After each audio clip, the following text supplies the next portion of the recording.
Jesus Christ, you better turn deal. What's going on?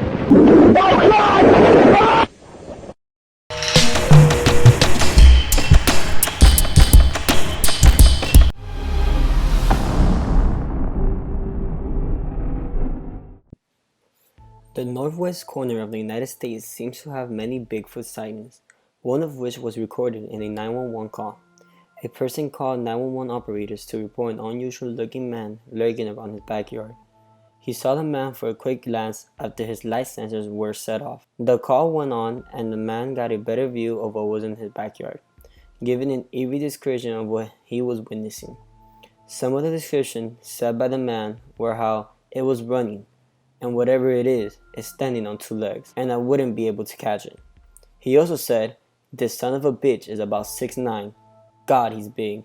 He's looking at me." The operator even asked if he was a male, and the man responded saying, "I don't know what it is."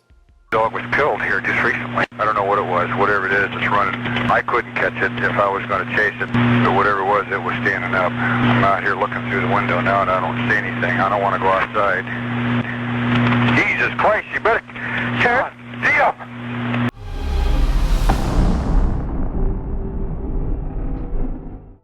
One of America's saddest days in history, September 11, 2001, the day America lost many lives to the disaster that happened in New York when the two airplanes crashed into the Twin Towers. Kevin Cosgrove was the vice president of claims for Aon Corporation. He died in the World Trade Center attacks, but before dying, he called 911 on his cell phone and had a conversation for about 5 minutes. He was expressing himself, saying how we're young men, we're not ready to die. But then as the South Tower collapsed, you can hear Kevin Cosgrove crying out for help. Here's a short piece of the recording. Hello?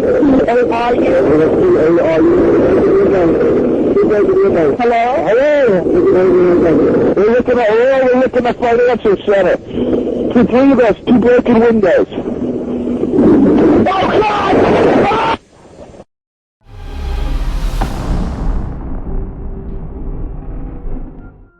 This next story is pretty gross, as one woman stabs another woman and takes out her unborn baby. Michelle Wilkins answered a Craigslist ad for baby clothes. Then, when Wilkins got to the Nell Lane house, she got attacked and Lane started to stab Wilkins. She took her downstairs to the basement and went on to make a cut on her belly to take out the baby. When the police got there, they saw a large amount of blood and a trail of blood leading from a bedroom into the utility room. Police also found a knife with a 3-inch blade under the bed. Here's a quick recording from this tragic accident.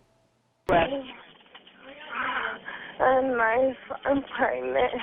She got me in my stomach. Okay. I'm afraid. She cut you in your stomach? I'm pregnant. Okay. What is the suspect's name? I don't remember.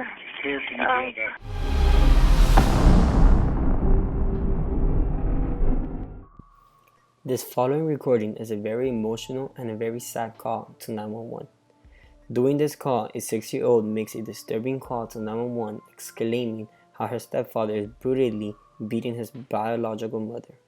She begs and cries and even screams to the dispatcher to send police over to her house. Everything this young girl says is horrible to listen to, and you can literally feel the pain in her words as she talks to the operator. You can listen for yourself in this quick recording. Father's name? He's my stepfather. Okay, how old is he? What's going on? Lisa?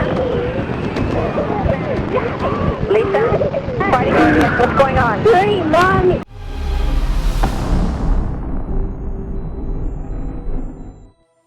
A 911 operator was working late night on Halloween, and around 10 or 11 p.m. she had a call come in that a couple of guys were driving around with a dummy or something behind the truck.